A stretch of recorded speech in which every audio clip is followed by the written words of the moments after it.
बच्चू कडू यांनी संध्याकाळी 5 वाजल्यानंतर मुख्यमंत्र्यांचं नागपुरातील शासकीय निवासस्थान रामगिरीकडे कूच करण्याचा इशारा दिल्यानंतर नागपूरमध्ये रामगिरी बंगल्यासमोरची सुरक्षा व्यवस्था पोलिसांनी वाढवली आहे। पोलीस अधिकारी रामगिरी बंगल्यासमोर पोहोचले असून सुरक्षा व्यवस्थेचा आढावा घेतला जातोय। पोलिसांनी बच्चू कडू आणि त्यांच्या सोबतच्या मोर्चेकऱ्यांना नागपूर वर्धा रोडवरील कापूस संशोधन केंद्राजवळचं मैदान स्टॉपेज पॉइंट म्हणून दिलेला आहे। तिथून रामगिरी बंगला सुमारे 15 किलोमीटर अंतरावर असल्यानं खरंच बच्चू कडू आणि त्यांच्या सोबतचे मोर्चेकरी रामगिरी बंगल्यापर्यंत जाऊ शकतील का असा प्रश्न आहे। मात्र बच्चू कडू यांनी दिलेल्या इशाऱ्यानंतर सध्या तरी पोलिसांनी रामगिरी बंगल्यासमोरची सुरक्षा वाढवलेली आहे। आढावा घेतला आमच्या प्रतिनिधींनी, पाहूया।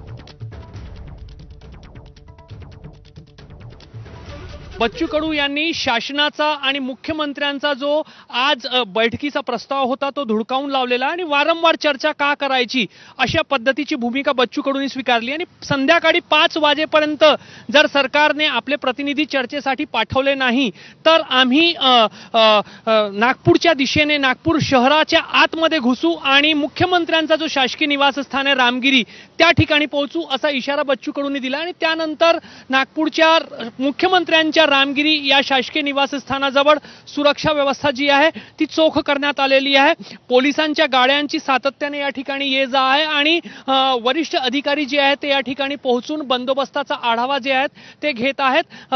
खरं पाहिलं तर बच्चू कडू आणि त्यांच्यासोबत येणारे जे मोर्चेकरी आहेत, जे आंदोलक आहेत, जे शेतकरी आहेत, त्यांना नागपूर पोलिसांनी आणि नागपूरच्या प्रशासनाने स्टॉपेज पॉइंट जो आहे तो नागपूर वर्धा रोडवर केंद्रीय कापूस संशोधन केंद्राच्या जवळ दिलेला आहे।